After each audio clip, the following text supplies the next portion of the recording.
All right. Okay, hello everybody. I hope you're doing well. I hope the quality of the video is okay. I know it's not the best. It's not exactly our normal streaming setup. The lighting in this room is, how you can say, awful. But that's okay, because we're all here together. That's what matters the most. We are alive. We're back together again. Sorry for not being together with you guys on Friday and on Wednesday at the Naked and Famous Denim, meet and greet event in New York.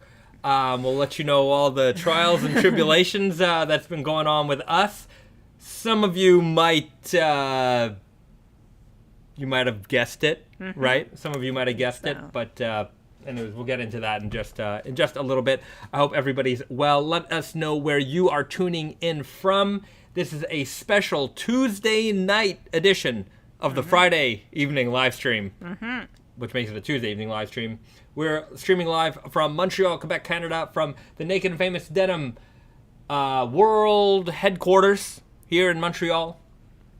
Hello. Shane Delahunty, hello from Vancouver, Washington. We've got I. Wallen, howdy from Portland, Oregon. Pete McLeod, hello, Naked and Famous Sirs from Toronto. Hello. I. Wallen got it. Happy birthday, Shane. Entered my 30th birthday. Happy birthday, Shane. Happy birthday. Hope you're having a good one out there. Everybody, let's give Shane a round of applause and a happy birthday. Yeah. And if you're watching later on, leave Shane a happy birthday in the comments section below.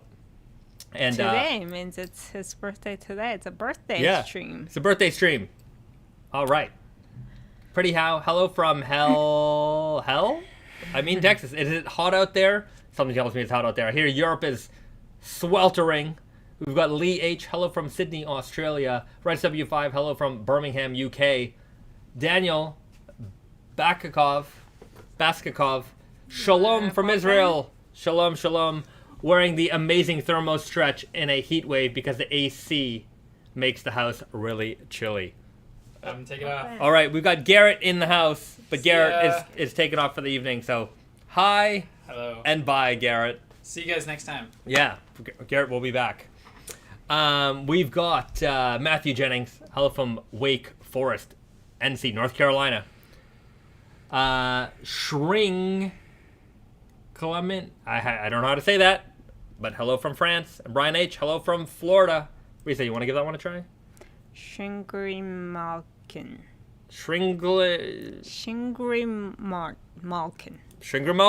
Hello from France. Bonjour. Tito Marcino writes, how did the Tabernacle jeans do? Le Denim de la Belle Provence. The Selvedge de la Belle Provence. So far, so good. You know, our Montreal store is not quite as busy as our New York City store. I mean, Montreal and New York, very, very different places. But still, every single day, we've got tourists and visitors coming in, grabbing a pair of that very exclusive jean available only at Naked and Famous Denim, Montreal. Speaking of which, we don't have a pair here, do we? I did not. I didn't see one in the office. Go and grab one. Okay, Risa's gonna grab one. We can show it off. All right. Joshua Vasquez, hello from California. Abel Martinez, hello from Rockford, Illinois. Okay. Christian Charles, where can I buy y'all's jeans in Dallas, Texas? Off the top of my head, I don't know. Check our store locator. We've got a store locator on nakedandfamousdenim.com. Head over there, click store locator. It has a full listing of all of our retail partners worldwide. There's a map there too. You can drill it down. And if you can't find our jeans locally, a lot of people say to me, oh, you should sell to this place and you should sell to that place. The best way to make sure that can happen is to let that retailer know that you are interested in Naked and Famous Denim products. When they hear from their customer base that there are fans out there looking for Naked and Famous Denim, it's more likely that they're going to bring that in. You know, when they know that there's an existing customer base, it makes it less of a risk for them, because anytime they bring in a new brand, they bring in a new product, it is a risk for that retailer. They want to make sure that they are bringing in something less risky with a fan base. So the more you can let them know that you are interested in Naked Famous Denim products, the more likely they are going to bring in Naked Famous Denim products. Daniel Baskakov, praying for JoJo news. Your prayers have been answered, sir. I've got several JoJo fabrics to show off today. So today is the day. Stick around. We're going to show off some JoJo fabrics. Joshua Vasquez. How intensive is it to do colored pattern wefts? I love my colored weft jeans. I would love to see a blue weft with the great wave of Kanagawa inspired pattern. How intensive? I would say it's not particularly intensive. You know, we have great working relationships with our retail partners such that we can, you know, make these things happen a little bit easier than, you know, the average bear, I would say. So if we can, I would say that colored wefts are probably some of the easier things for us to get done than, you know, than trying to develop certain textures. Making textures are a little bit more difficult than colored wefts. So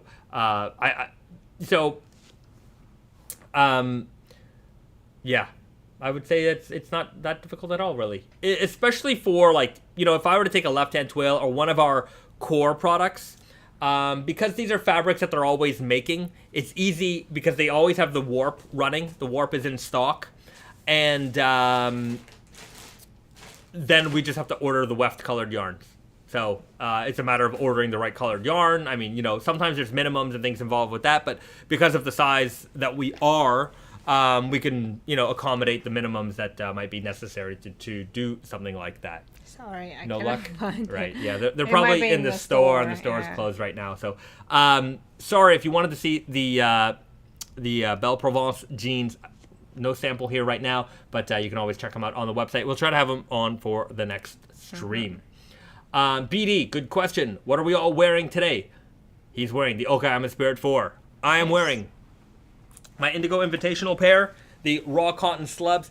You can't see it, but they are way filthier than ever.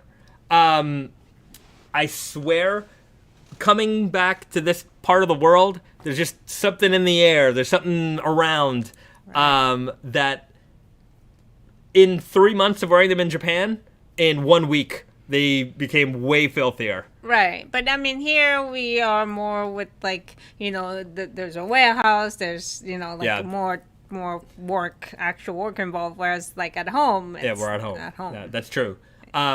But the next Indigo Invitational update photos, I'll have some great photos. It's very gross, actually. Yeah, they're kind of nasty. Yeah. You know, Risa, you're wearing your Indigo Invitational pair. Yeah. So I'm guessing that my jeans, even though I can't see it, is as filthy as yours.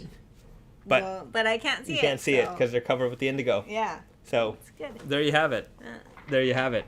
All right, let's see what we're wearing in the chat today. Okay, Abel Martinez. I've been wearing vulgar Selvedge for about a month and a half straight, but have been having to wash weekly due to how disgusting they get. It is the time of year. It is humid. It is mucky. I feel you. I'm looking at my jeans right now thinking, maybe it's time to wash. But I'm going to give it a little more time. I'm going to get these. I think I'm going to get them pretty gross. They might be gross, but they'll make a good picture. So I'm just going to keep chugging along with these. Lee H. wearing the Japan Heritage black jacket. Nice. Glad I sized up. Yeah, that is an unsamphorized denim. You definitely want to make sure you get it a little bit on the bigger side. Shane Delahunty, scratch and sniff evergreen denim today. That is a rare Naked Famous Denim jean. Rare jean. Good call on that one. Invis Ian, in America, we call that pollution. It's definitely pollution. Pollution is all over my jeans, that's for sure. Iwan wearing the rainbow cores. Good choice. How are they coming along? How is the fading process happening there? Oak Odell, been rocking my firewall. They're starting to get a great fade. You know what? We haven't seen too many faded firewalls yet. If you don't mind, post a photo on Instagram and tag us. I'd like to share that with all the people out there. I'm sure there's some people looking forward to seeing how the firewall denim fades. Ian's hobbies, rainbow course, 57 days, 60 wears. How'd you manage that? Oh, I think he just corrects himself. 57. Oh, okay, 57. Okay, got it. That'd be interesting. You count if you take them off, you take a shower. That would have mean only 3 showers. You can take it off. Yeah, you can take it off. Yeah, that's a good question. What constitutes a wear? Yeah, it's a very good question. Good question. What do you guys think? Is a wear a day's worth of wear? Or half a, is half a day good enough? I'd say half a day is good enough. And what's the whole day? Like 9 to 5? Or morning from dusk till dawn? You leave home till you come back. Most of the days we don't even leave home. So. Yeah, most of the days I don't even leave home. They just go on in the morning and they go off before bed. Yeah. Anyways, let us know. Let us know. Okay. Philip Edzak, I'm wearing my milk denim with a custom milk crate patch on the back pocket. Interesting. It's a preventative measure to stop my flashlight from shredding the pocket. I'd like to see that modification. That'd be cool to see. Post a photo on the internet, on Instagram. Tag us, Naked Famous Denim. I want to see. Okay, SoCram718 says a day of wear is 8 hours. Wow. 8 hours. That's a day. That's a day. That's a work day, right? Yeah. Oak Odell. I guess if you put it on in the morning, you wouldn't take it off or. I guess, yeah. Oak Odell, LOL, half a day and a nap. I would accept half a day. What's half a day? Like 12 hours? Minus the nap, so 11 hours? But half the day of awake hours, probably like 6 hours. Yeah, I'm not sure. I don't know. Austin, is there something about denim that makes them smell less than regular pants? Other than the community that never washes them, does ecru denim have the same properties? I don't know. I do tend to believe that jeans do smell less than other clothes. And I'm not entirely sure why and for what reason. Yeah, I'm not sure. Yeah. Well, there's the theory that, indigo has, Yes. Antibacterial properties. I will accept that, but I also feel that my ecru denim, I don't feel like they smell that much. I also think that, well, first of all, it's on the bottom. You don't sweat so much on your legs. That's true. That's one. And also that, it's not like sweatpants where, it kind of soaks up your sweat. It just kind of, it's more, I don't know. I feel like it's not really touching breathable. My skin so closely. Right. Maybe the way that the cotton is twisted and the way that the denim is woven, it just doesn't absorb moisture the same way as a jersey cotton or a fleece would. A t-shirt, you got your underarms, that's but most of us wear underwear. And so I feel like that's probably the reason why our jeans don't smell so much. That's probably it. But I'm sure there's another better explanation. I also than that. think that once you wash it, it's way more it gets way more grubbier faster. Until you wash it, that starch is the starch really it makes slippery, things not adhere to it so much. Cathedral ring, still waiting on Selvedge banana hammock. Keep waiting. Keep waiting. You can make your own, I think. Sure. To be fair, at Tate and Yoko, we do alterations on jeans, right? We can do hemming. We can hem them right up, right? You just tell us if you want the back of the jean to just be, the back stitching, we can do that. Yeah. Your call. We can do it, and we're happy to do it. It's just a service we're proud to offer here at Tate and Yoko and Naked Famous Denim. All right. Lee H, any updates on the True Guy fit? Does it fit similar to your Denali collab? No real update for you at the moment. The Denali collab is a little bit more of a heritage fit. That's the Johnny Guy that we did in collaboration with the good people at Dutil. Sorry, at not Dutil, Denali. Dutil are great, but Denali Denim in Winnipeg. Denali Clothing and Shoes in Winnipeg, Manitoba, Canada. Great people out there.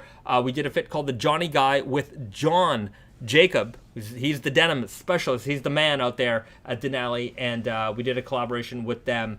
His design, his fit, a little bit more heritage inspired.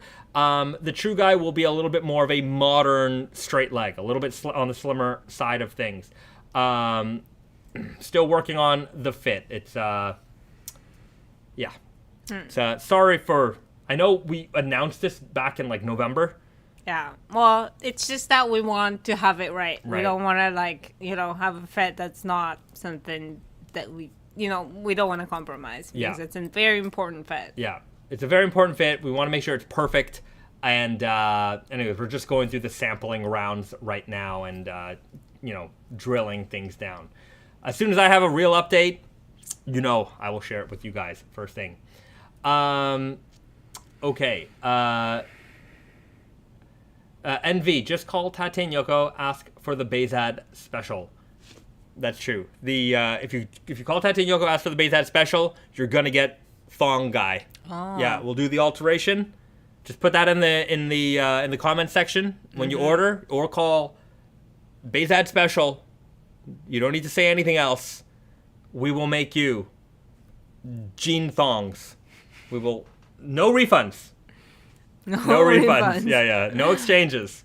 But you'll get the extra fabric. Yeah, you'll back. get You get the whole legs. No problem. But we're gonna go straight up. It's gonna be that's a jean.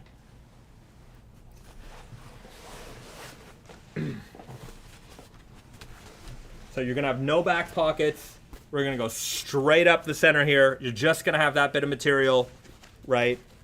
We're gonna go up to around here, right? So what's the front like? The front will have your front pockets and then just kind of like a V down, right? Mm-hmm, so and your pocketing is just the pocketing is gonna hang on the front. Out. Yeah, it's a very masculine look. You gotta, you know what? If you got the body for it, you know what? You should show it off. So Bahzad special, named after obviously the person who could show it off the best. So if you want it, you know where to get it. Bahzad special. I'm gonna tell the staff tomorrow that somebody is going to do it, and we're going to make that jean. No refunds. No refunds. No refunds. Yeah. No returns. No refunds. No returns on that one. I don't care if it was the wrong waist size. You didn't do them. Okay, that's yours. You own it. Tag us on Instagram. # Naked Famous Denim. We'll share it with the community. And this is why you should turn into the live stream 100%. Invisians, you got it. Mm-hmm. All the hot takes. This is how you make a brand work. This is the future of raw denim. It happens organically through public discourse. We give the people what they want. And when the people want the Bahzad special, you deliver it. Mm-hmm. You don't ask when, you don't ask how, you just do it. Cathedral Ring, the phase will be the talk of Reddit. No question about it. Mm-hmm. Especially the thong area. Mm-hmm. Like, you really want to see the roping effect there. You know, everyone talks about the roping effect around the hem. Man, just imagine that roping effect there. It's going to be, if there's a Denim Hall of Fame one day, right there at the top. That's it.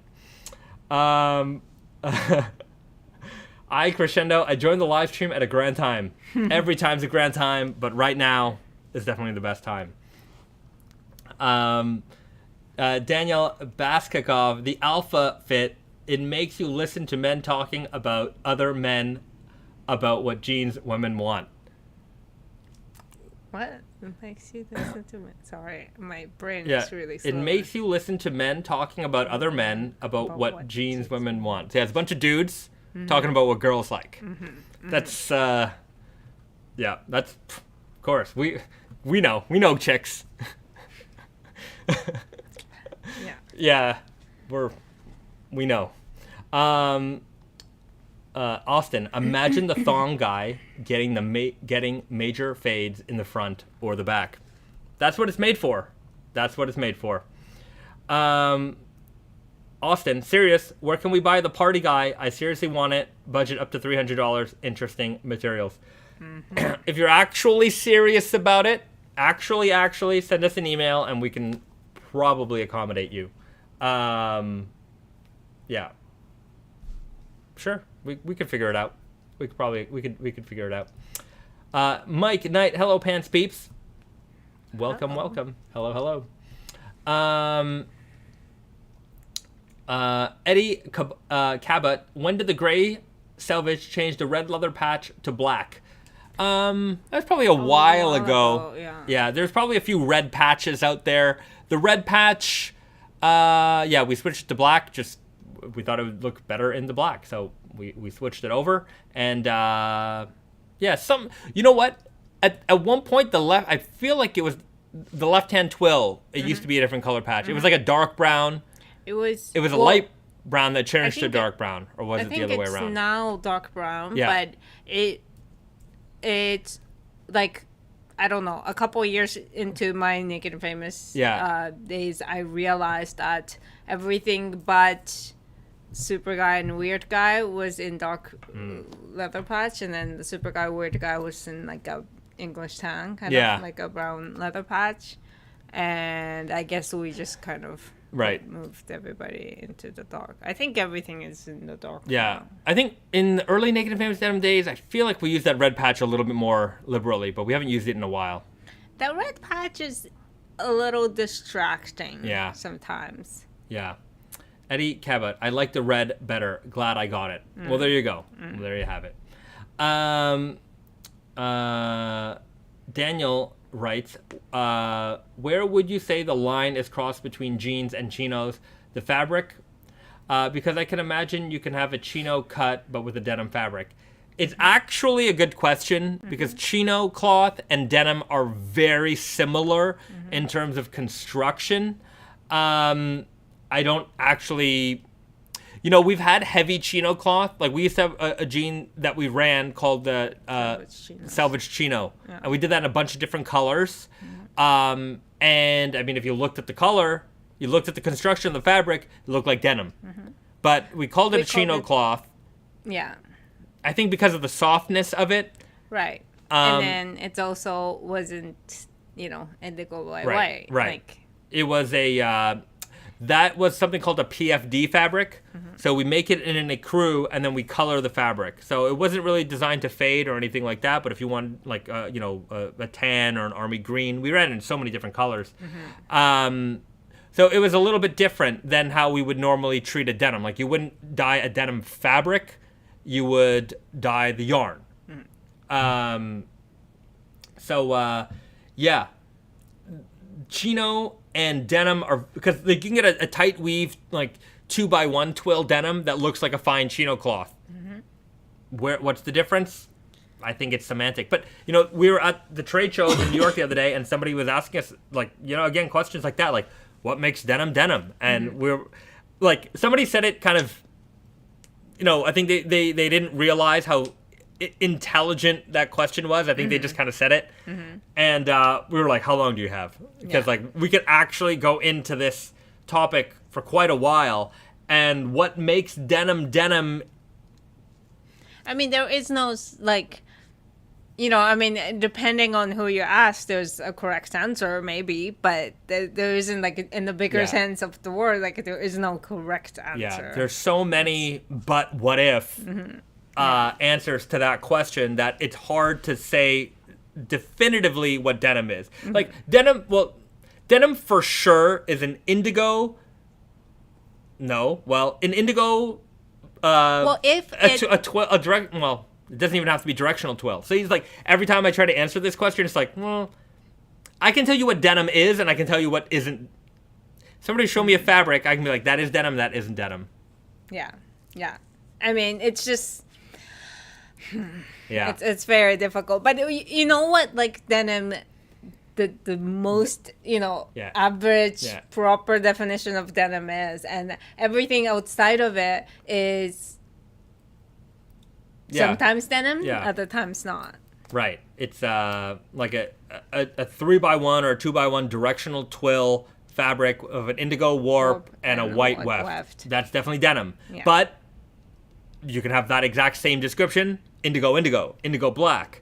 Black by something by white, black by indigo, black, so it can go in so many different ways. But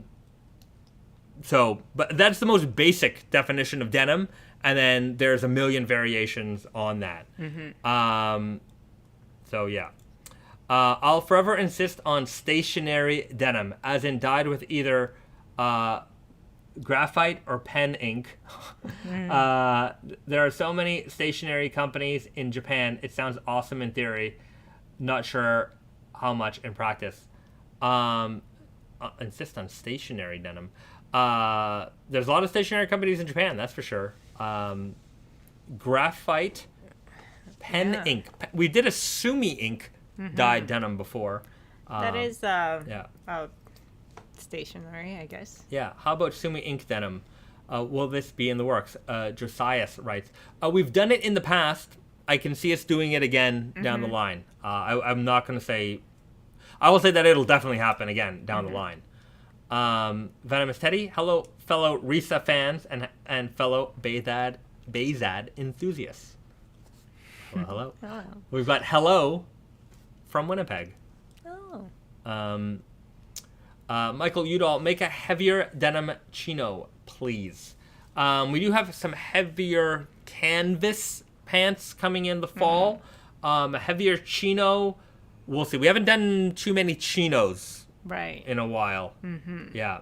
Invis Ian's, any updates on the black groovy guy? No. I have to say that there's a lot that is that I thought would be ready by now. Everything is being delayed. Yeah. Practically everything is delayed. Every time somebody gives me a delivery date on something, I just add 3 weeks to it. It's just the way things are in the world that we're in right now. Quebec is on, I think we're on construction holiday right now. So that's the thing that we have here in Quebec. Basically, all the factories, all the construction, all that stuff shuts down for like 3 or 4 weeks. So our factories are shut down. Nobody's up. Nobody's doing production at the moment. It's unique to Quebec, and it's if you ever do work in certain parts of Europe, it's a similar kind of idea. Everybody. The weird thing is that in Quebec it's only the manufacturing industry. In Europe, it's like everybody seems to go on holiday.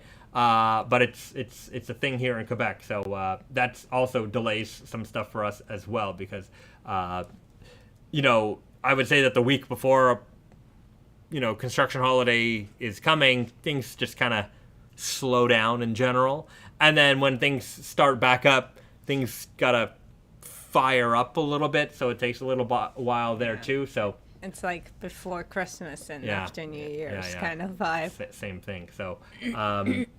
Hopefully we'll have some new stuff for you very soon. Okay, Pretty How writes, always been curious, what is the relationship between Naked and Famous and Nordstrom? Do they have an Naked and Famous pair in store? I'll just be a few random... It'll... Wait. If they do have a Naked and Famous pair in store, it'll just be a few random 3 or 4 pairs.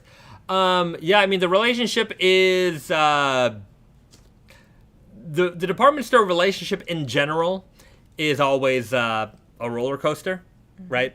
Some buyers are really keen on a brand, some buyers aren't really keen on a brand, some buyers get what we do, some buyers don't get what we do, they have different visions, and with department stores in general, the buyer switch rate is very high. You might have a buyer for 1 or 2 or 3 seasons, and then new buyer.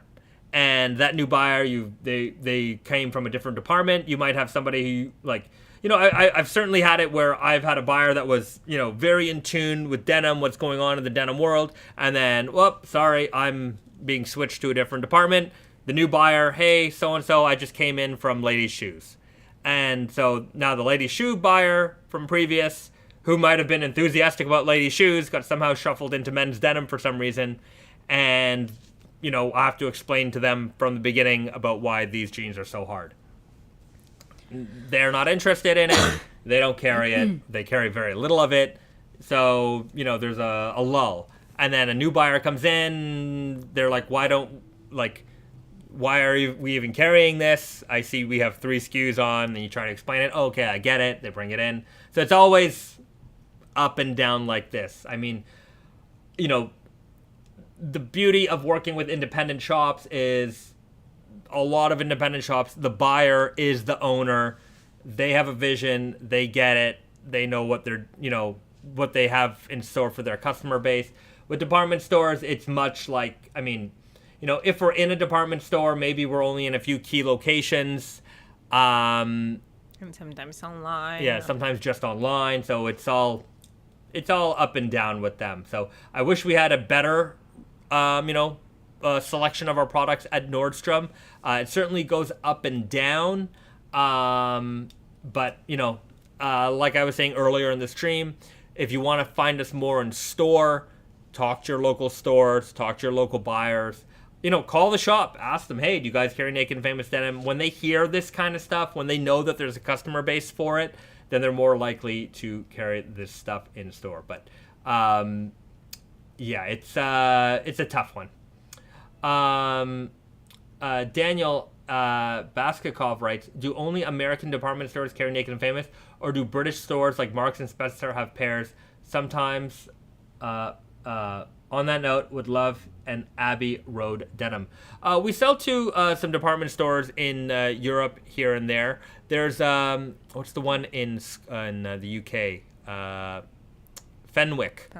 Fenwick just brought us on in the UK. It's a luxury department store in Scotland.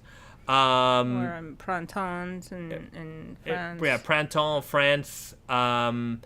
So it's yeah, we're on and off. Yeah, we're on and off with a lot of places. Like I said, the buyers, they change a lot. Like in Canada, we're at the Hudson Bay now. Mm-hmm. You can find us in Toronto and in Vancouver.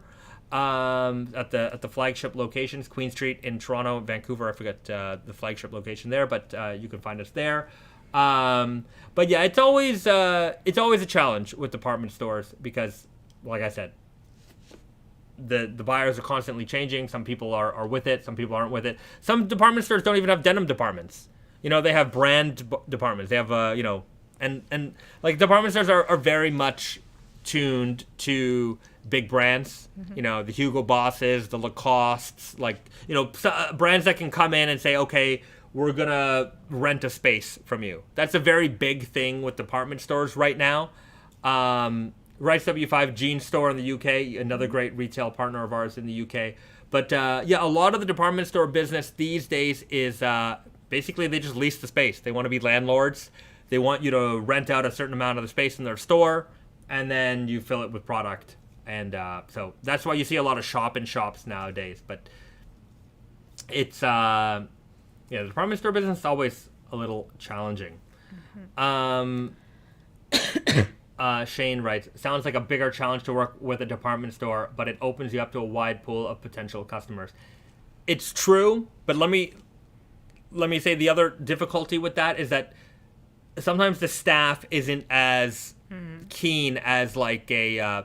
you go into a store like, Macus in Portland, or like James Dant, like this, or like a Butterscotch.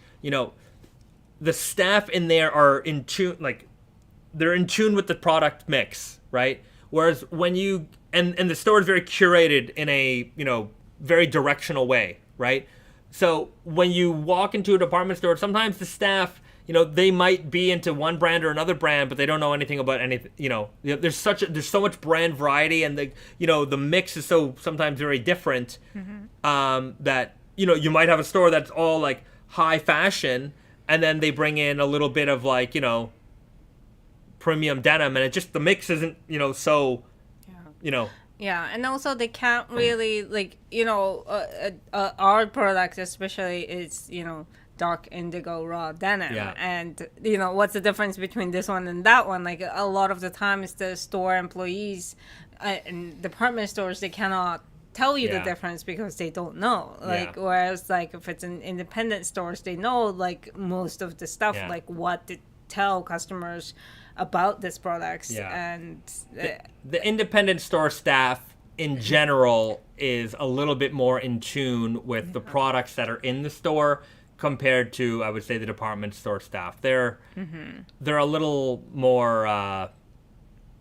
they're just, I guess because when you work in an independent store, you're very close with the owner, with the buyer. The things that they're bringing in are the things that reflect the things that you like, that your customers like. Whereas it's a little bit more detached at the department store level.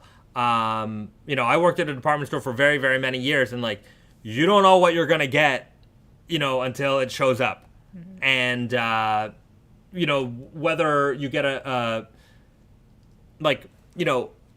we would sometimes get product knowledge seminars. Maybe somebody from the brand would show up to the store to train us, but not always. So, and most often, actually, not at all. So you didn't know anything about the products that you had in the store. You just, here's some t-shirts, here's some jeans. Okay, which looks cool, which, do people like, and you just kind of hand stuff over. Depends on how good or how keen you are as a salesperson. All right. Us denim heads must account for 80% of the ransoms in department in 20... I'm not really sure what that means. Alien Wayfair writes, us denim heads must account for 80% and the randoms in departments for 20%. Well, I don't know if that's necessarily the case, but it is like, when we're making our products and stuff like that, obviously, like, the denim heads, like, are like most of what we, that's who we're really thinking of for. Yeah. And maybe a lot of, like, a little bit more commercial, like, mass market kind of stuff is meant for only, like, maybe a little bit of there's a mix within the brand that is certainly like, this is hardcore driven, this is for the Naked Famous Denim fan. They own our jeans already, they know what they like, this is going to excite them, they're fabric nerds. And then we have a couple of things. Then we have, like, our core collection is like, okay, here's you're getting into raw denim, right, here's some great ways to start, these are fantastic jeans. Or even if you're a veteran to raw denim, these are some fantastic jeans, fantastic products. You can get into this anytime. We always have it. There are people out there who have the left-hand twill, and that's what they wear. Every couple of years, they get a new pair. They're happy. That's their favorite jean. They're going to wear it forever. So, there's a couple of different people we have to consider anytime we make anything. Jay Holm, what's the frequency of the 24-hour special? I signed up a month ago, but I've only received one so far. I would say that it's usually every week. The last couple of weeks have been a little hectic. Let me explain. Risa and I, if you tune in to the last live stream, you'll know that Risa and I just came in from Japan. So that was, the last live stream was on, what day was that? That was the 15th of July. We arrived from Japan on the 14th, around midnight. We came into work on the 15th, so the very next morning. Then on the 16th, we had a day off. We hung out with Michael Iron Snail, took him around town, had some poutine, great time. 17th through the 21st, we're supposed to be in New York. So we're going down to New York for a trade show to show off the Spring-Summer 2023 collection. And we did make it to New York. But somebody in the last live stream asked us if we were going to do a collaboration with COVID-19. We did. We ended up doing a direct collaboration with COVID-19, and it wasn't official, like, but it was official, if you know what I mean.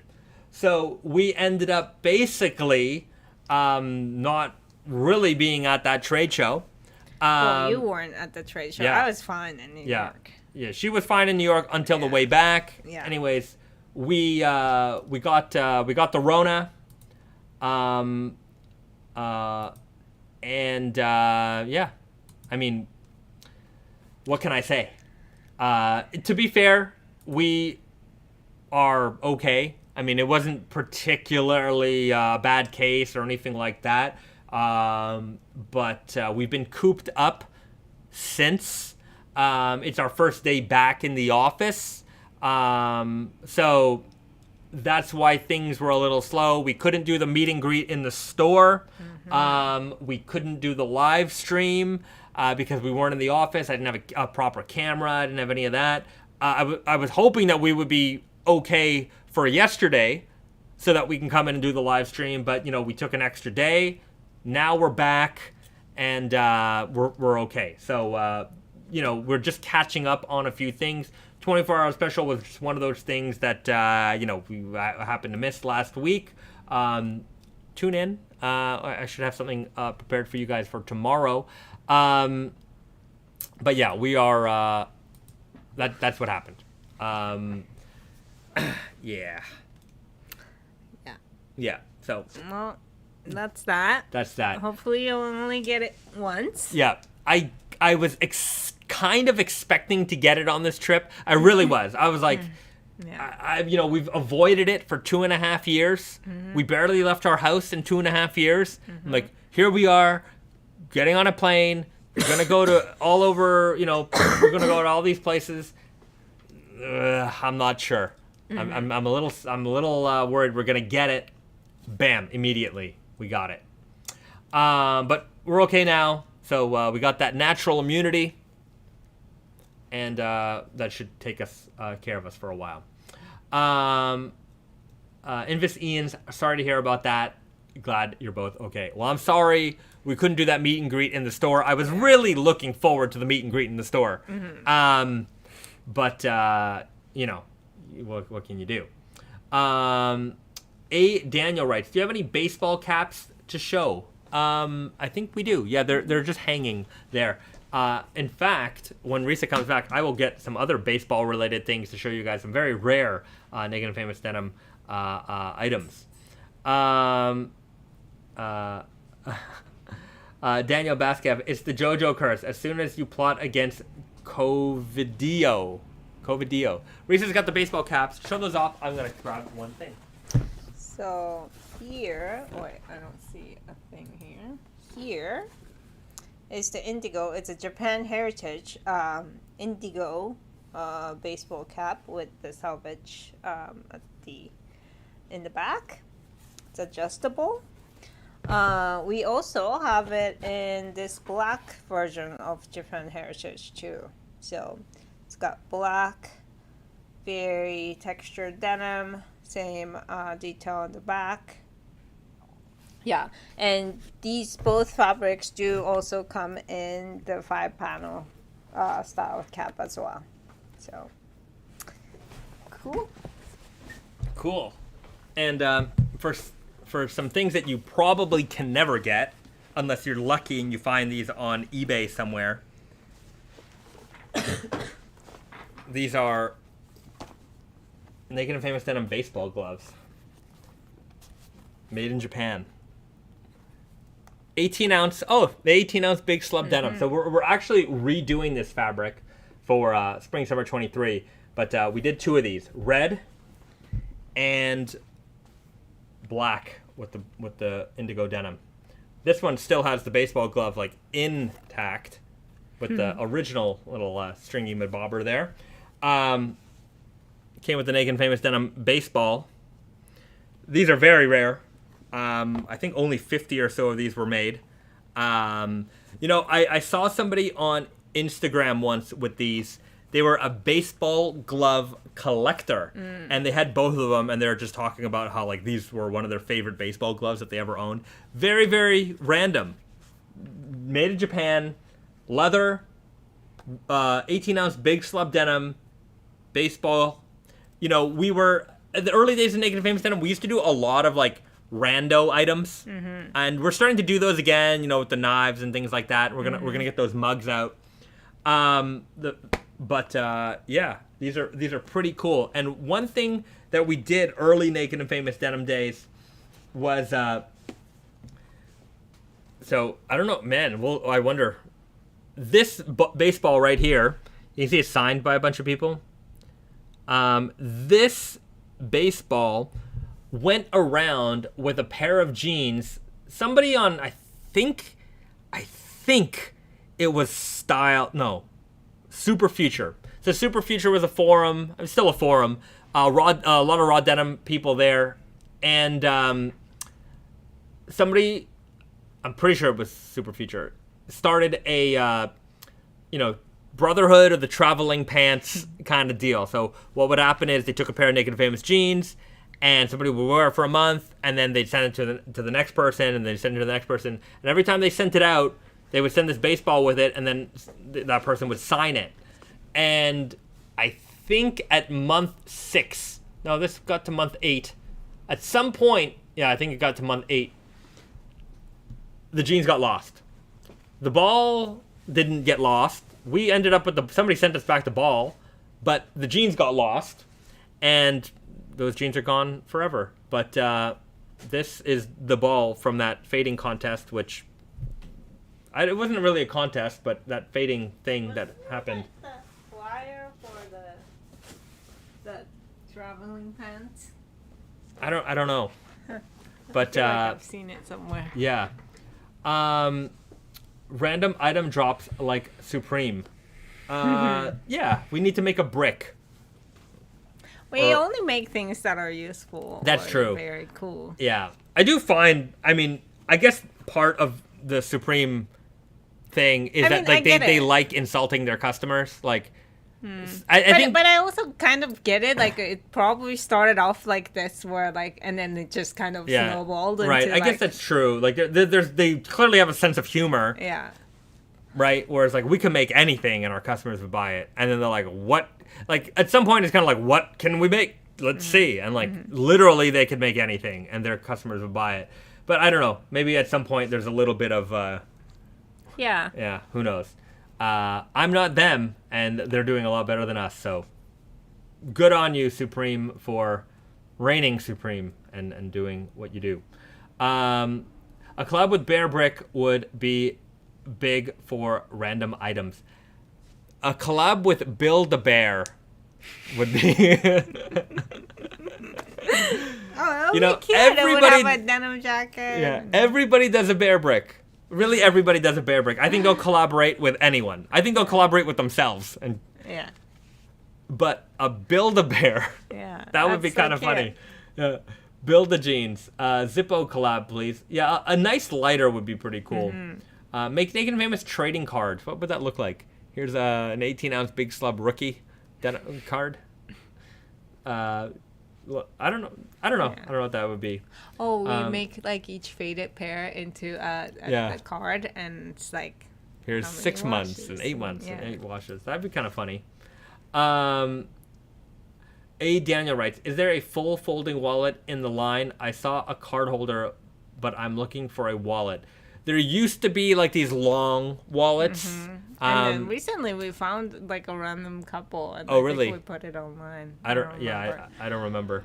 But we used to make those. Very slow to sell. Yeah. Very slow to sell. Do people carry wallets anymore also? I feel like it's all card holders. Yeah, like a credit card and phone. Yeah, Wrights W5 writes, Naked and Famous Denim times Rolex. Wow. You would love that.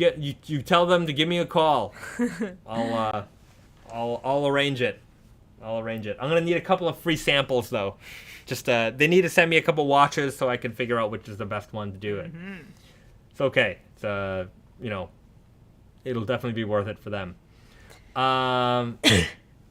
Shane Delahunty, Supreme is the most overrated brand around. Surprised that they are so popular. Yeah, there's a lot of opinions on that for sure. I'm of the opinion that success is earned, right?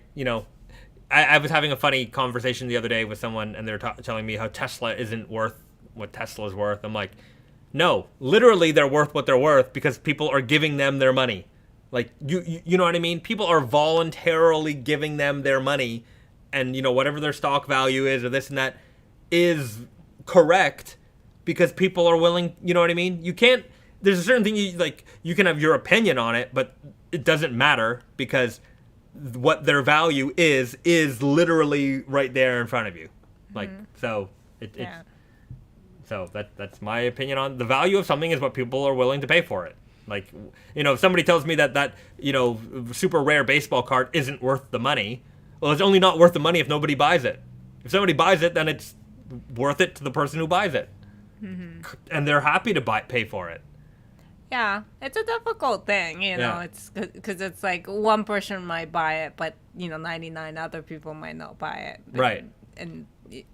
But so long as you whatever you've got, you're selling, right? If you have 50 of these baseball cards and only one of them sells, then sure, it may not be worth the price. So you might have to adjust the price. But if it's selling, then it's selling. What can you do? So there. Alec Juvelli. Nah, the valuation of them is actually out of control. Doesn't at all reflect what the company makes. Hey, you know what? People see the future in that. Well, but also like the valuation of the company and like the product itself is different. Yeah, the product has a price and the company potential has a price, but that's not. Yeah. Company valuation might be out of whack, but Also, not financial advice. You definitely don't want financial advice from me. I'm not a rich man, so take almost no financial advice from me. Alex writes, Austin, at Alex Juvelli, Bahzad is right. Valuation is based on value, whatever that means, and value equals profit. Sure. Again, I don't know what I'm not a financial guy. Daniel Baskakov, Naked and Famous Selvedge denim pencil case. We could probably do that. I want to make some tote bags. I want to make some tote bags. Denim pencil case is like really popular gift item from denim mills. We have like a ton of them, and we just don't know what to do with them. I never carry around a pencil case. Yeah, it's true. Every time we go to a production meeting or whatever, they always they'll give you some kind of gift, and it's often pencil case. Here's a pencil case. Here's a calendar. Yeah. And it's like a denim calendar, and it's just cool. And calendar is good. If you have one, you can just put it on the wall. Yeah. But pencil case. I'm sure there's a denim pencil case in here somewhere. 100%. Yeah. NV writes, how are the mugs coming along? It's happening. It's just we gotta work on. Yeah, we have to get the artwork sent over. Venomous Teddy, pencil case is something I stopped using after elementary school. Yeah, me too. Yeah. I have one in my bag here for my niece. Yeah. I got it at a meeting. It's going right to my niece. She's going to school soon. Okay. Philip Edzak, I love the tote bag. I'd love the tote bag to have a flat, hard bottom for groceries. Cool. Yeah. I think I know. I definitely know what you're talking about. And I would consider. I will consider it. Yeah. I definitely want to make it big enough for groceries. So there's a lot of different ways to do that. It's definitely something we'll consider. Bahzad, give the macho jacket a spin. This guy right here. You wait a few minutes and we'll get that on there.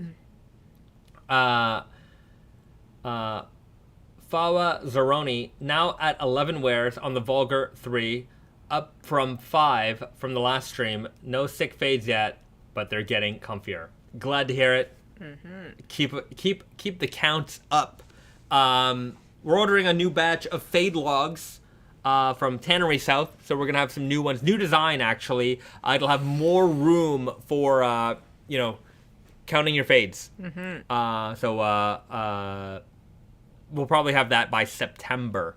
So watch out for that. We'll have some new fade logs that you can get. What do we charge for, like $5 for them? $8, something like that. So little easy add-on thing. So you can keep track of your fades, your sick fades. BD, I have a pencil case.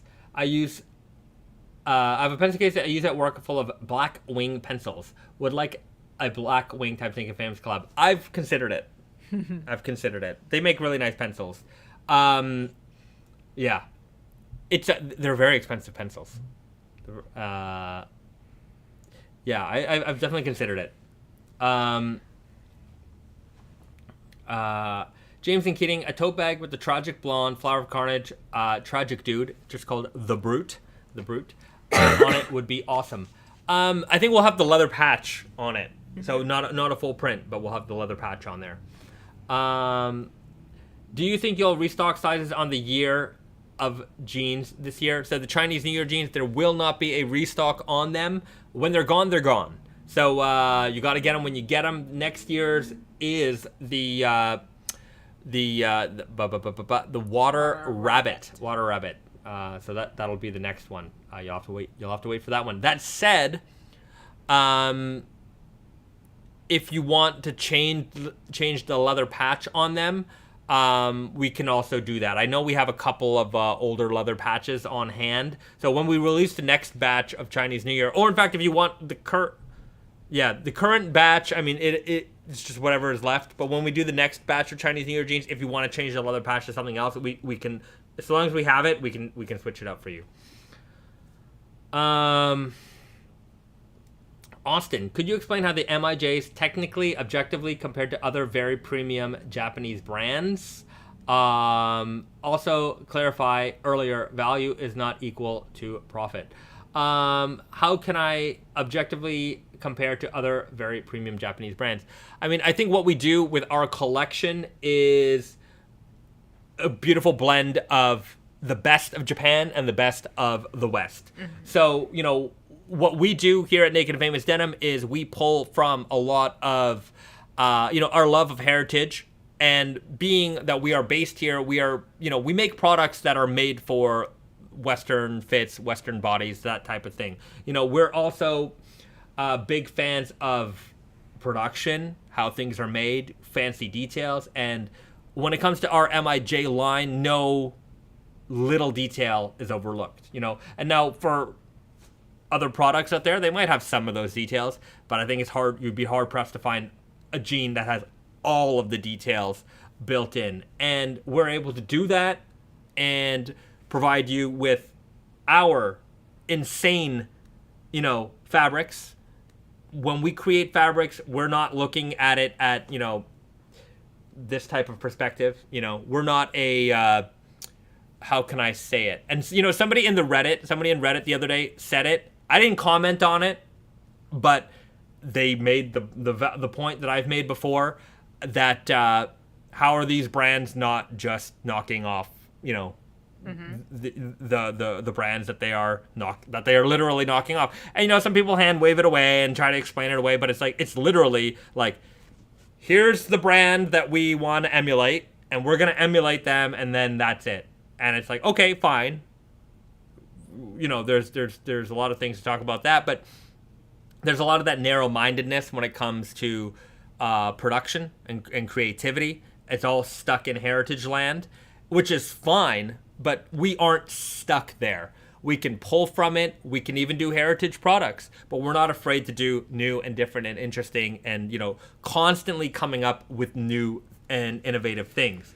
So I think that when it comes to creating the best fabrics in the world, that's us. When it comes to making the best production in the world, that's us. Putting that together, you've got the best made pair of jeans you could ever make, and it still is a great price, right? It's more expensive than the Naked and Famous Denim main line, but this is without cutting any corners, without cutting any costs, no detail is overlooked. That is the best pair of jeans you could ever make.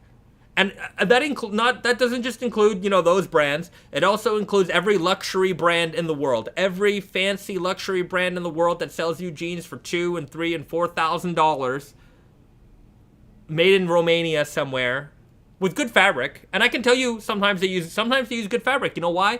Because they use the same mills that we do. In fact, sometimes it's the same fabric that we've used. I've seen it. And they sell their jeans for significantly more. And, They're not better. I'll tell you that much. Not better. But with the MIJ, literally, they can't get any better for the production. And if you're paying more than that for a pair of jeans, if you're paying more than that for a pair of jeans, and it isn't like a Tokushima hand dyed natural indigo, some unbelievably rare, I'm talking like super labor intensive rare fabric, it shouldn't cost more. Like that is the cost. That is what it should retail for to have the best. Anything more, you're paying for somebody's ego. That's really it. You're just paying for somebody's ego, and our ego is cheap. I'll tell you that much. It's not. You're not paying a lot for our ego because I have little to none, except for dunking on people who like ripping you off. But hey, if you want to pay more, you're a rich guy, you're a rich lady. Cool. I'm never gonna tell you what to do with your money. You're obviously a rich person, so you know how to spend it better than me. I'm not going to tell you what to do. Yeah. Well, I don't know if you guys can tell, but you're in a very bad mood today. I'm in a great mood. That's not a bad mood. That's a great mood. You are very aggressive. I'm aggressive with that topic, for sure. Yeah. Yeah. We can move on to a lot of good things because there's a lot to show here. There's a lot to show here. Okay. Austin, thank you for explaining. We really appreciate you guys. Thank you for keeping up the Naked and Famous spirit. Amazing. Brainstar, thanks for the rant. My pleasure. Love ranting about it. If you really want to get me going, ask me that question every week. I'll go off hard. What I really would love to do is just show you the quality. I don't want to buy a $1,500 pair of designer jeans, but I want to have a couple pairs just so I can show you exactly how cheaply they're made. Like, I've been in some of these stores, and I'm just, examining the I'm just, it's like Costco level. Not that Costco's bad, but Costco charges you $50 or $40 or $29 for a pair of jeans, right? If you're paying $29 for a pair of jeans, you know what to expect, right? Okay? And if I'm getting that and paying $1,500, $1,600, $2,000, I've seen stonewashed, very, very basic jeans, generic hardware. Oh, I'm talking one of the biggest luxury brands in the world, generic hardware, no name hardware. And they're charging so much money for these jeans. I was just like, wow. I wonder, it to me, obviously they don't spit in their customer's face when they finish the transaction, but I think it would be more honest if they did it, or if they just as you walked away, they put a tag on your back that said "sucker," you're an idiot, sucker. Well, and there's just that. I mean, there's that factor of money going somewhere else. And not. Oh yeah, the money definitely went to the models and all that other stuff. Right. But even then, the margin in that product is so high, it's ridiculous.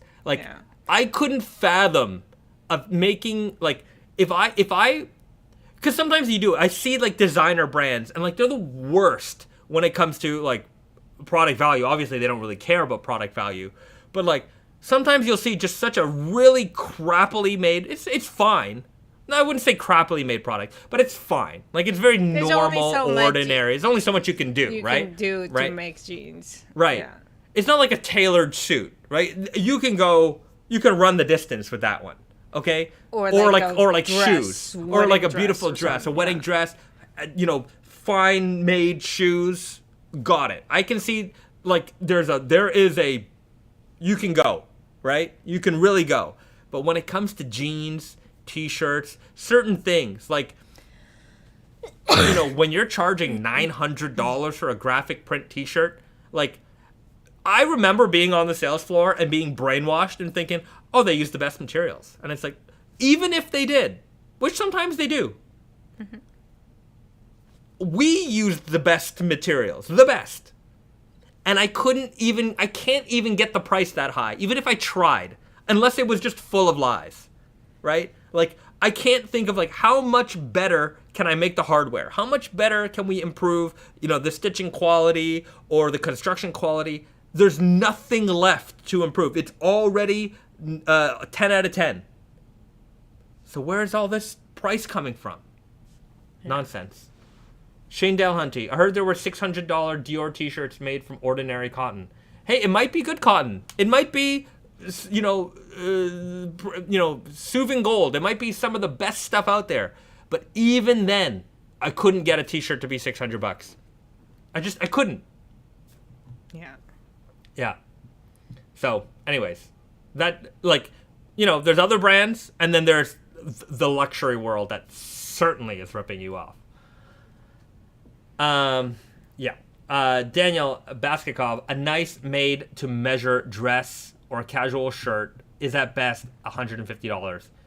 I don't know who buys all these things when you can get these things to fit you extremely well. Right. Mike L. Is Brandon still around? He made me a denim hat in 2012. Well, I'm glad you remembered that. He is not in the office right now. He's he's probably home at this moment. But, Risa and I, shutting down the building.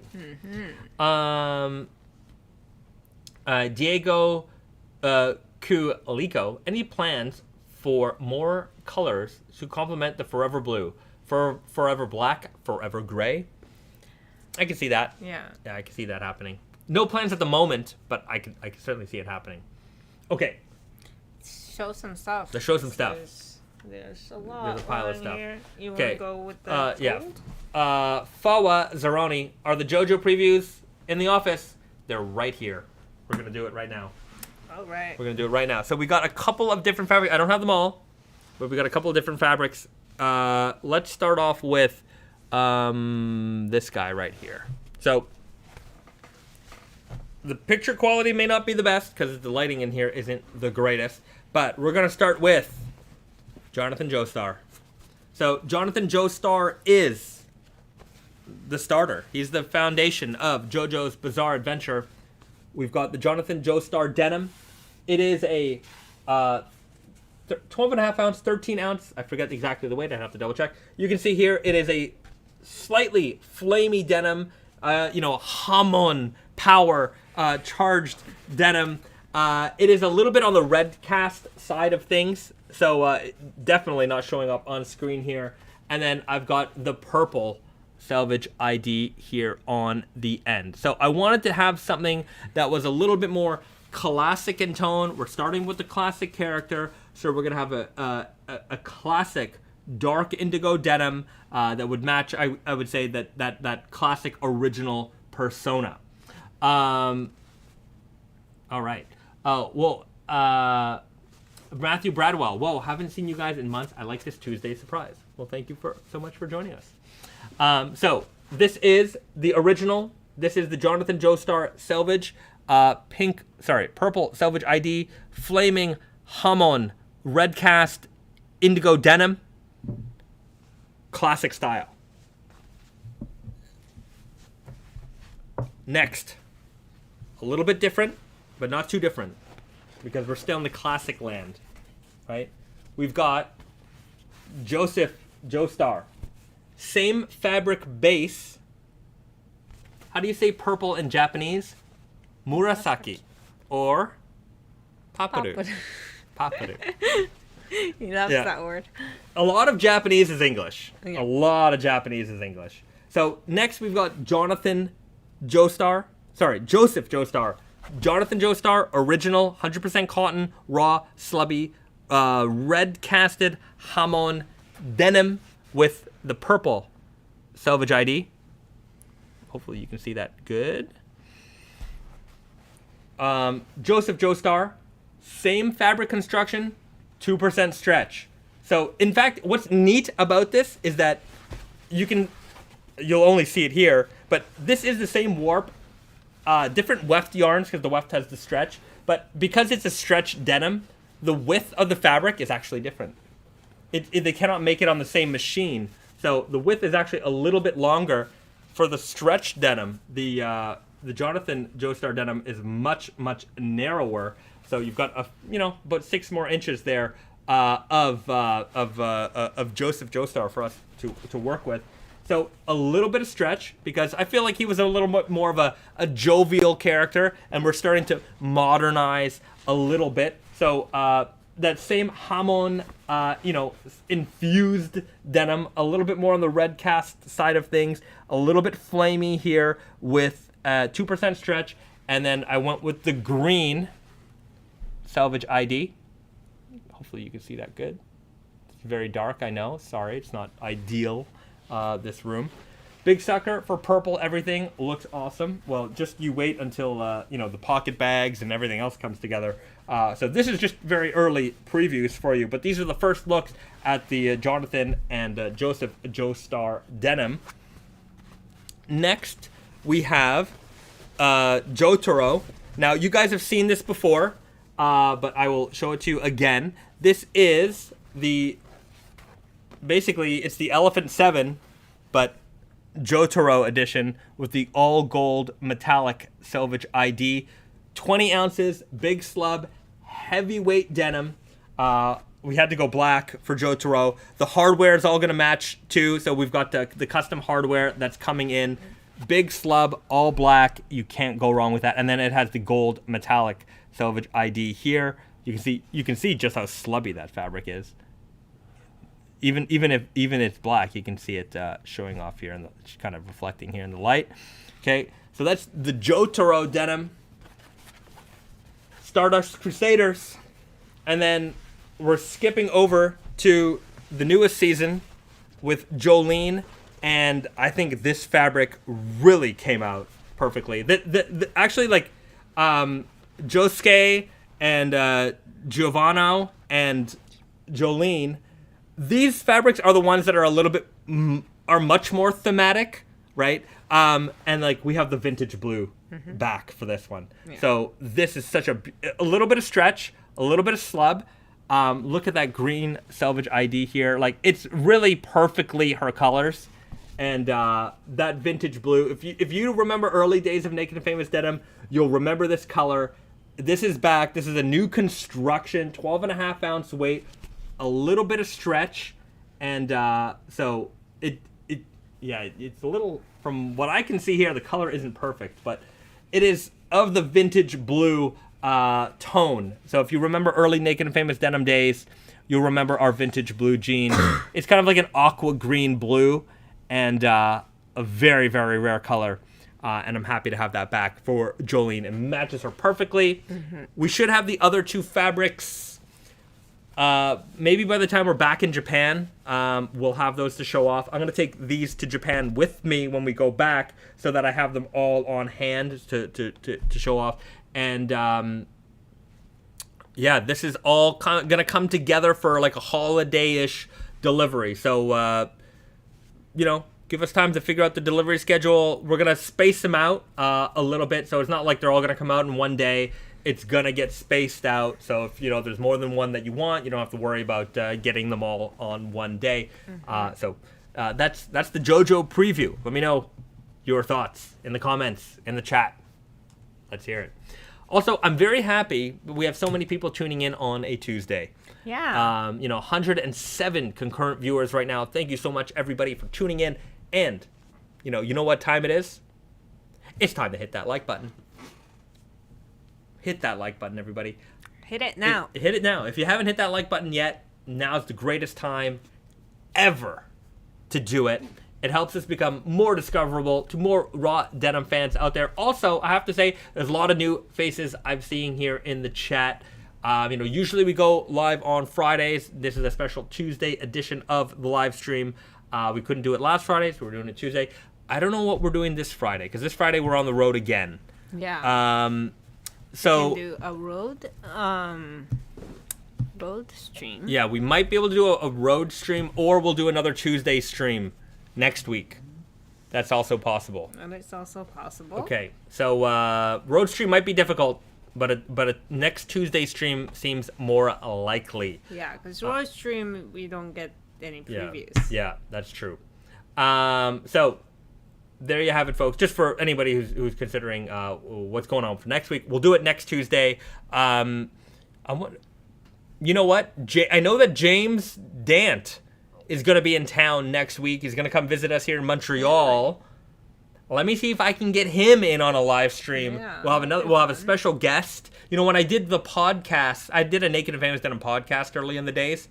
I got like 7-ish, 8. I thought it was okay. No, it was good. It was good. Great. I wouldn't mind doing it again. It's a timing thing. You know, what I would do is I would have a chat with one of our retail partners. Did it something in my eye? I would have a chat with one of our retail partners, and James Dant was one of the first ones that we did. And it'd be great to have him on again. I'm sure he would love to see what the Naked and Famous Denim live stream chat is all about, what kind of questions you might have for him. So I'm gonna ask him if he wants to be on. We'll see if we can get him on, and then we'll schedule next week's stream. So this week it's only gonna be today, Friday. We're gonna be out of town. We're gonna be on the road again. But next week we will have a midweek stream, and we might be able to follow that up with I don't know. We'll have to see if we can do it Friday. I know there is a wrestling show in Montreal happening next Friday. Not this Friday, next Friday on the 5th, which will be our last Friday here in Montreal. And I want to go to that show. There's a show in Montreal called, the promotion is called IWS, and their promotion is called Scarred for Life. Doors are at 7 p.m. There's some we might not be able to do next Friday. I would like to go to the show because one of our friends of our... Anyway, I don't want to say anything, but I don't want to spoil anything. But we want to be there. So maybe we'll do a Thursday stream. We'll figure it out. We will certainly figure it out. Venomous Teddy, James Dant has a great shop. Tommy there, he's fantastic. James Dant has some of the best product photography around Brightstar. This is true, and if you listen to my podcast with him, is one of the things I gush over. His photography is really, really fantastic. Yeah. I always tell him how great his photography is. I wish our photography was that good. He's very talented. Very talented guy. He's got a very talented crew for sure. Our photos are okay. They could be improved. I mean, we have, we are always... Yeah, we're always striving. If you've been with Naked and Famous long enough, you've seen how far it's come along. But yeah, there's just so much to do, and we're all doing so many things, Tragic Blonde Jolyne would be amazing. That would be amazing. But you wait for the leather patches for the JoJo collection. They're going to be really, really good. Junior writes, when will you have the JoJo patches available to show off? Brandon told me that they're supposed to arrive on Friday. Something like that. Yeah. I don't believe it, but they'll probably be... We'll probably have it before we leave. Probably by the next live stream we'll have it. So, we'll as soon as I get it, you're seeing it. So I'm excited to show that off. Diego Kuliko writes, will the stream have a fall winter 22 preview? No, but it will have a spring summer 23 preview. So stick around for that. Fawa Zeroni, the JoJo hype is insane. You know what? It's also only you guys that know right now. Yeah. Right? We haven't formally announced this at all, which we should, because we got to build that hype train up.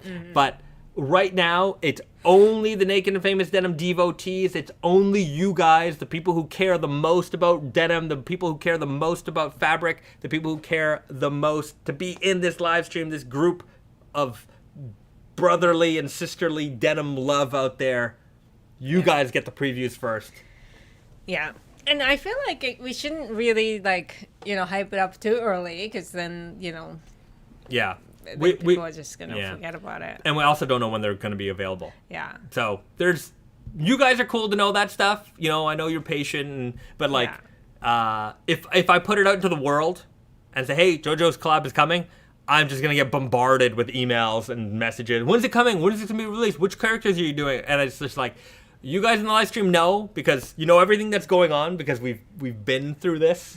And unfortunately, I wish I could just tell people, just watch the live stream, but it's just hard to watch episode. I don't know which episodes I said anything in. Yeah, it's a little difficult. But I'm glad we get to have these chats with you guys every week, because you guys are following along. All right. Fawazoni, JoJo has a lot of crazy clothing collabs in the past, and it's been fine. And it's been fine stock-wise, so I'm hoping it won't be an issue. Sure. Yeah, I'm not sure. I mean, I know that they have done other products. Yeah. In Japan, there's, every now and then you see like there was a suit store that had like a whole JoJo's a suit and a tie, and they had all kinds of. If I wore suits and ties, I don't know if I would get it or not. But it's like, it's not really for people who wear suits and ties. Yeah. Those are people for people who like JoJo. Yeah. But I think, I thought they were made really well. Yeah. Like, I saw them and I'm like, this is so JoJo. It's like, it's really on the money. It was like, it's so JoJo, but not like really a costumey way. Yeah. It was more like subtle. Yeah. It was done in the proper. Yeah. Sometimes some anime collabs can end up looking like cosplay. Mm-hmm. And I don't want to make cosplay. Like when we did the Dragon Ball ones, people were like, why don't you do the short Trunks jacket? I'm like, nobody's going to wear a short Trunks jacket. Like, I'm not making cosplay. Yeah. Right? I don't want to make Trunks' actual outfit. Right. I want to make a jacket that represents Trunks. Yeah. But I don't want to make his actual jacket. Yeah. We could have made his actual jacket. If you guys want us to make his actual... But just get the scissors. You can do it yourself. Yeah. Daniel writes, it's a genuine fear that these jeans might get scalped. I don't know. I don't think so. Yeah, I don't think we've had any of that with Naked and Famous Denim. I mean... We don't have that kind of reach, I don't think. Yeah, I don't think so. It's a very different world. Yeah, that's like sneakers and, I feel like that is the world of, it's kind of like, they're telling you, but they're not telling you that you should buy these because they're going to be worth money, right? Yeah. And so there's this whole industry of products and apparel like that, and I feel like our guys aren't, that's not really what we do. And it's one thing for Nike or for Adidas or whatever, but it's like, we're independent. Yeah. Like, I don't think a lot of people see it like that. Yeah. Venomous Daddy, jeans doesn't have that level of hype. Hopefully they never do. I think we're under the radar enough that we're not mainstream enough where like that's gonna be an issue. I think we're a very niche subgenre. We're certainly like, I feel like we're big within our own world, right? But like it's funny because the other day on Instagram somebody was messaging me and he's like, man, I was just out and about and I saw somebody wearing a pair of like Naked and Famous Raws. He told me which ones, and I noticed them and I called him out by name, and the guy was so happy that and then we had a conversation about pants for 5 minutes. He's like, it's so weird. I'm like, yeah, and like in chat or like it's normal for us. We do this all the time, but like it's not something we talk about with like regular folks. Like our normal friends are not like, so pants, huh? I'm like, do you really want to, like, I can talk to you about pants. Yeah. I can go on about pants for a while. Yeah. Are you Oh, 100%. Yeah. Nobody has ever asked me about what is denim. Yeah. It's just not something. Yeah. It's not. Yeah. Until you're into it, it's probably not something you're gonna talk about too much. But it's like the better menswear world. Like, but that's the beauty of the niches of like everything, is that like the internet brings us all together. We might not know too many people IRL who are into this kind of stuff, but online there's this wonderful community of people who talk about, you know, best t-shirts, best jeans, best suits, best shoes. And like the beauty is that like I might be the denim guy, right? And I might not know anything about suits. But I know that if I go over to the suit community, the person there is going to say, you should do this, you should do that, and you should do this. And I don't need to know really much more than that and know that I've just got some really great advice. Because it's coming from that community. They've, you know, curated, like, you know, a mentality of, like, these are the things that you should look for. And, like, everyone is always, you know, everyone just kind of gets it, right? We like details. We like, you know, what makes this a very, very special garment, and whether it doesn't really matter what that garment is. So, like, we can hop from, you know, what's the word I'm thinking of?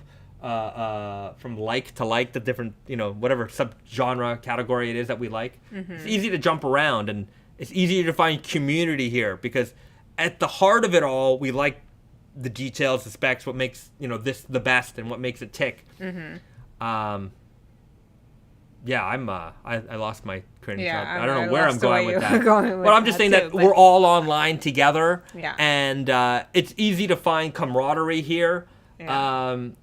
And it's easy to kind of assume that everybody knows what we're talking about, but like in the real world, like nobody knows like 10% of what we're talking about. Yeah, if I say warp to somebody, most people don't they understand. have no clue. The other day, my friend asked me about like some kind of fabric. She was asking me like, "Oh, what's this fabric called? Like, what was it called? You know, something like that." And I was just like, I was throwing names at her. It's like, they all sound the same to me. Like, I don't. Yeah, know.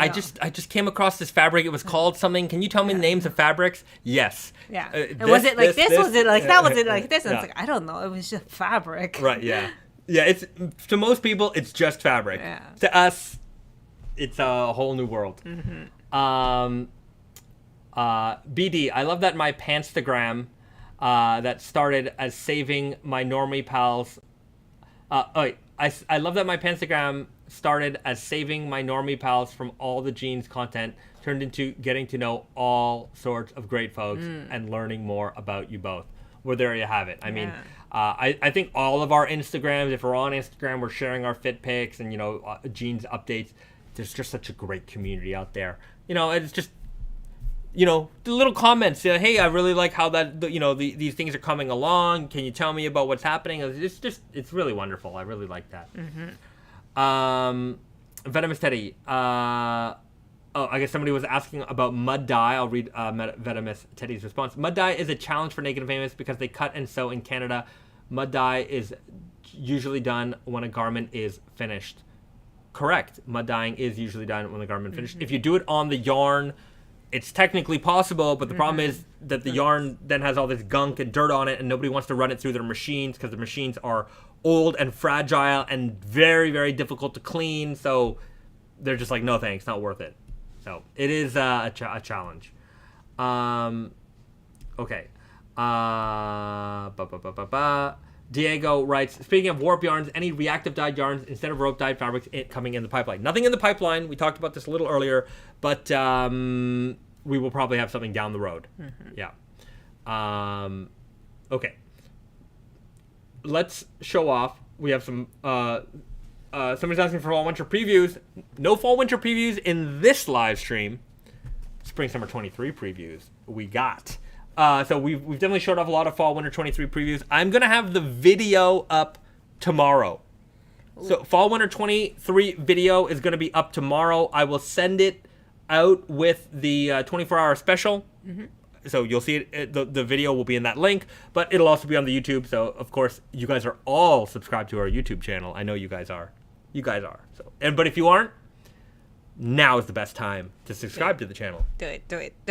Before you forget, hit the subscribe button. You'll be notified. Hit the subscribe button, and there's a notification button if you want to know when we drop new videos. And we're getting to the season where more like product videos are going to be coming up because fall winter's coming around the corner. There'll be a new video with every product release. It's a lot of videos for us to make, but we're going to do it because we're professionals. Subscribe to the channel. Yep.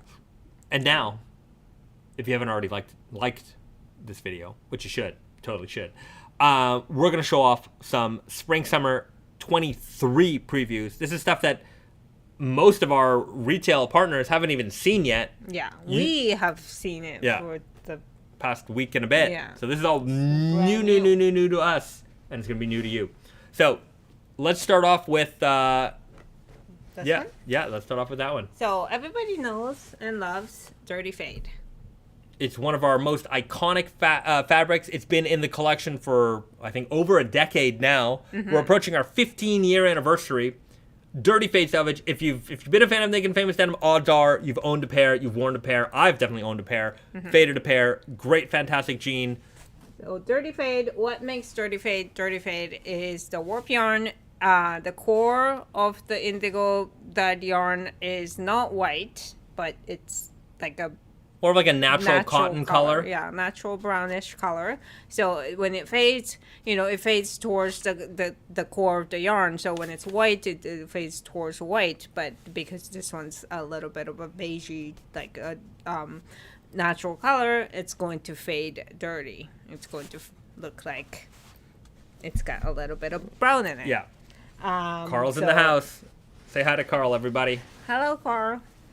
But the new version of Dirty Fade, not that we're replacing this, but like for spring summer. This is the new brother. 23, we have a double Dirty Fade. So double Selvedge. Dirty Fade. We took the same warp yarn, the same indigo dyed warp yarn, but we paired it now with a brown weft. So you've got the dirtiness coming from the warp when it fades. You've got the dirty color coming from the brown weft on the inside. Double Dirty Fade, earth tone denim. It's a remix of our classic, iconic Dirty Fade Selvedge. We're doing the offshoot Broken Twill Selvedge, which is a remix of the left-hand twill. So we're looking at our catalog, our classic, iconic fabrics, and we're seeing how can we do a little twist on them, right? I was saying earlier that there are people out there who have, left-hand twill or Dirty Fade. This is their gene. They've owned several pairs over the years. They faded them. They get a new one. They fade it. They get a new one. Now here's a new way to enjoy a classic. Double Dirty Fade denim. Classic Dirty Fade denim, now with a brown weft interior. Brandon Milton, oh man, Filthy Fade would have been a cool name. Haha. I guess so. But I think Dirty Fade, double Dirty Fade. So I think it's a pretty good connection here. Yeah. So that is a new jean for spring summer 23. And spring summer 23 starts delivering in stores in like January. So it's a little bit of a ways away to wait for these guys. But you're getting the previews first and foremost. So that's one of the new denims. Another one. So this kind of stirs up the same question again. Yeah. What is denim? Yeah. We called it denim. Kiko denim, that is. Yeah. This is the Kiko denim. It is a denim. It isn't a denim. It's a jacquard denim in this hexagonal, geometric print. It's not print. It's a jacquard. It's a jacquard. So it's a pattern rather. It's a traditional, we call it Kiko because this kind of hexagonal pattern is a traditional Japanese pattern. So it's woven throughout here and it's dyed in indigo. We rinse wash this so that you can see the indigo already coming off. I think it looks really, really, really cool. And so this will be available in jeans form. It'll also be available in a chore coat, a denim jacket. We've got a lot of options for this guy here. Shorts even. Yeah, shorts even. So it's a nice densely woven fabric. It's got a great drape to it as well. Yeah. All year wear, great indigo fading potential. So we've already got it started for you with the rinse wash, and then it'll just add, it'll fade more with time and wear. So that's coming in the spring. Yeah. So that's very soft and cozy. Kiko denim. Yeah.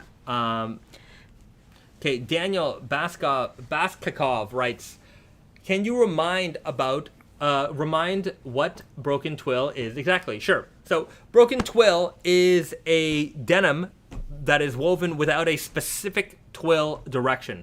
Most denim is either left-hand twill or right-hand twill, and if you take a look at your jeans, you can see, that your jeans are woven in a way that there is a directional bias towards the fabric. But Broken Twill denim is actually woven in a zigzag pattern. you won't see it so much on the outside, but if you flip up the inside, you'll see that it's like jiggy-jaggy. It kind of looks like, static, on the television screen. And so the reason why that was done was because directional twill fabrics, back in the olden days, and, they've been able to, I'll explain it, but directional twill fabrics will eventually twist towards the bias. So whichever way they are woven in, whichever direction, eventually the fabrics will twist. So broken twill was developed so that that twist wouldn't occur because there was no direction in the fabric. Now, during the sanforization process, there's a process called anti-skewing. And sanforization is a process that pre-shrinks the fabric. So after it's been woven, it goes through basically a giant set of hot rollers and steam and fire and all kinds of stuff. And it shrinks the fabric. It flattens it out. It gets all that shrink out, and it also removes the anti-skewing part, kind of pulls and twists the fabric so that it removes the twist out of the fabric naturally. Now, directional twill fabrics will still twist a little bit over time, but if you ever look at old vintage jeans, you'll see that side seam usually twists right into the front of the leg of the jean. And if you buy any of our MIJ jeans or any of our unsanforized jeans, leg twist is going to occur for sure. And it is a sign that, it's kind of like a vintage production sign. Mm-hmm. Like, it's kind of like Selvedge denim is the proof that these jeans were made on shuttle looms. Mm-hmm. Leg twist is the proof that this fabric was not sanforized or anti-skewed. It didn't go through any finishing processes. So it's a super nerdy detail. I love it when I see it. And I think denim nerds in general really, really like that feature. Mm-hmm. So that's broken twill, and that's anti-skewing, and that's that. Also, I just want to show Carl, if you're still in the chat, it's coming. It's on its way. We got you a sweater. I think I showed this off to you before, but it's coming. We found this sweater in a vintage thrift shop in Osaka, Japan, and yeah. There's not a lot of Murawskis in the world. And I thought, how amazing is this sweater that is from Gobbles, Michigan? How amazing is it that it just ended up in a thrift shop in Japan? And anyways, and we've got a good friend named Carl that this would be perfect for. So it's on its way to you, my friend. It's on its way to you. Does Tempe treatment affect leg twist? Not at all. The leg twist is still present in the fabric because the anti-skewing, the process that takes out the twist from the leg, is a mechanical, process. I mean, it's giant machines that are like pressing and beating the fabric. Yeah. But once it's like Tempe treated, it is like, it gets it out of the way in a way that it's not going to happen any further. Maybe a little bit, but you know what I mean? Like it makes it happen. Yeah. You know what I mean? Like some of the Tempe treated, most of our Tempe treated jeans, like there's some amount of leg twist already. Like you get them on. Yeah, it's already there. Like it's there. So yeah. like once you buy it like that, you probably don't see any more leg twist. Yeah. Maybe a little bit. Maybe a bit. Yeah. Robert Eubanks, on the Friday live stream from a couple of Fridays ago, you showed the upcoming MIJ release. Is there an update on when these will be released? I mean, there is no update to we are going to release it in sometime before the holidays. Yeah. I don't have an exact date yet. Yeah. I don't have an exact date yet for anything fall/winter 2022. That said, the website, in fact, if you go to tateandyoko.com right now, if you start peeking through, you'll see some fall/winter 22 items on the website, so you can already start looking at the photos. The links on the main page aren't all there yet. I'm going to get that all sorted out tomorrow when the video launches. So anyways, if you want to see things, it'll be a lot easier to find. But if you go on Tate and Yoko right now, not nakedfamousdenim.com or NYC, if you go to Tate and Yoko, start sneaking around the website, and you'll see some fall-winter 2022 items already on the website. They're not available for sale yet. There's no inventory. But at the very least, you can look at the photos. You could read the product descriptions. The measurements aren't there yet. Measurements only come when the production arrives. So, almost nothing has arrived yet. It's just, photos of samples and things like that. So, more fall-winter 2022 info coming soon, starting with the video tomorrow. And, the previews on the website that you can check out. Okay, Diego asks another question. Will linen become a permanent staple for future seasons? We'll certainly incorporate linen in future seasons. But not this exact fabric or anything. I think it'll change up. Matthew Bradwell writes, anyone in this chat who doesn't follow Carl Morawski, Morawski's channel should do that right now. He's the Heddles of YouTube and top gear of heritage wear. Very true. Very true. James and Keating, oh my god, there's a ton of upcoming releases. Let me put it to you this way. If you're on the website now and you're browsing through and you think there's a ton, there's even more. There's all kinds of stuff I don't even have the photos of yet. There is so much coming this holiday season. There's a lot. Yeah. We are going to have to get even better at making videos because there's so many videos that we're going to have to make. There's a lot of stuff. There's so much stuff. We just have to be quicker. Yeah. Maybe. Yeah, we have more to get efficient. Yeah. All right, these guys are really doing it. Okay. Trying to think here. Okay, you know what, guys? We are coming up on time. It's getting late here. We still have to clean up a little bit before we leave. So we're going to leave it there. I don't have snack time today because we don't. We might have a movie recommendation. Just let's pull one up from that pile right there. At the very least. Oh, this one's... No? It's a scary one. You know what? Let's do this one. Yeah. This is... it's a movie I like. But it's a hard one. It's not a hard one to recommend. You have to like horror. And you have to... It's a hard one to stomach. This is one of the rawest horror movies I've ever seen. And it's Wes Craven's first movie, The Last House on the Left. And interestingly enough, the trailer for this movie...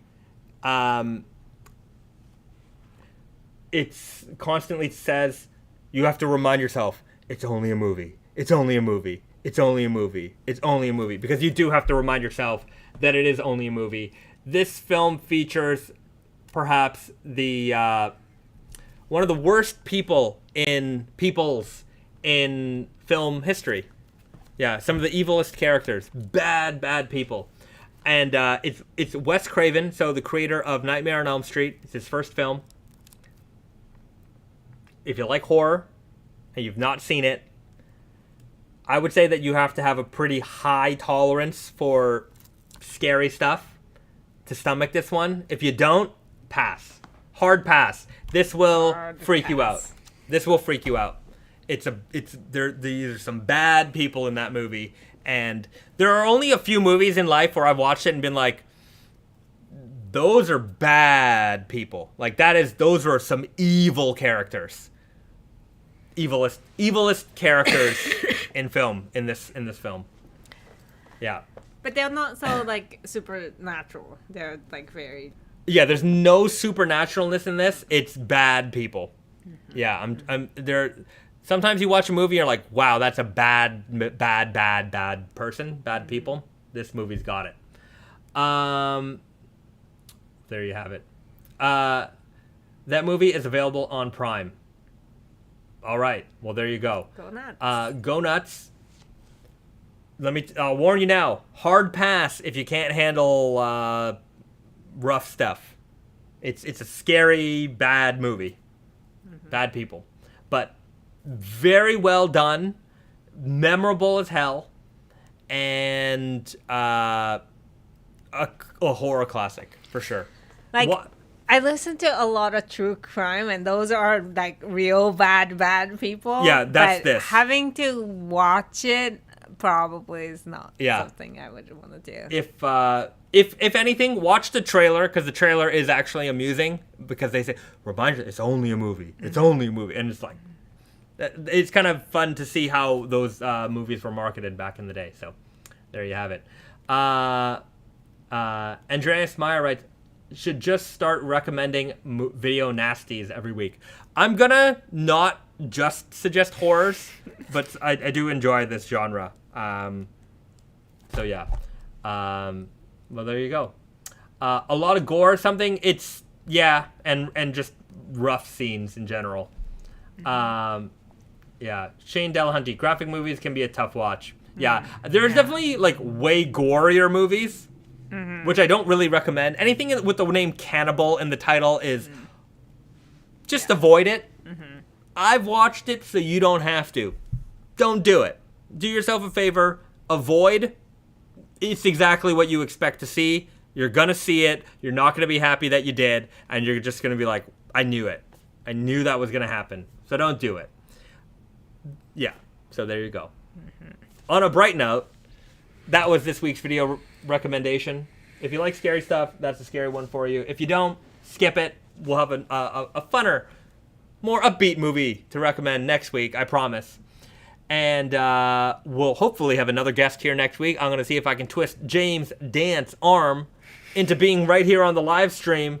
You can't announce it before you ask. I'm going to announce it because I want you guys to harass him. Let him know that you want him on the live stream and that we said that we want Tommy on stream. And next time he does an Instagram post, leave a comment. We want you on the Naked Famous Denim live stream. Let him know Bahzad sent you. And if you want a very, very special pair of jeans, ask for the Bahzad special when checking out at Tate and Yoko. Memorable. No refunds. Jeans. And if you don't know what that means, you tuned in too late. You might have to check in on the timestamps when our timestamp bro kicks in with the timestamps. We're going to leave it there. All right. Thanks, everybody. Thanks, everybody. We love you all. Have a great evening. And we will see you guys again real soon. Bye everyone.